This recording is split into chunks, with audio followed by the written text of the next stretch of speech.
இன்னைக்கு ரெஸ்டாரண்ட் ஸ்டைலில் காளான் மசாலா கறி எப்படி பண்ணுறதுன்னு பார்க்கலாமா? காளானை நல்லா சுத்தமாக கழுவிட்டு சின்ன சின்னதாக நறுக்கி வச்சுக்கோங்க.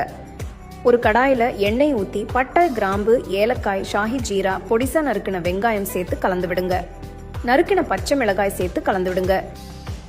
இஞ்சி பூண்டு விழுது சேர்த்து மிக்ஸ் பண்ணுங்க. 2 நிமிஷம் ஆனதும் தக்காளி விழுது சேர்த்து வதக்குங்க.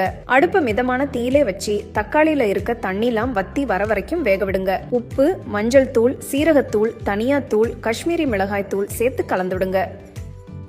நறுக்கின மஷ்ரூம் சேர்த்து 5 நிமிஷம் நல்லா வதக்குங்க. இப்போ தேவையான தண்ணி ஊத்தி கலந்து விட்டு வேக விடுங்க. கடாயை மூடி அடுப்பை குறைச்சு வச்சு 10 நிமிஷம் வேக விடுங்க.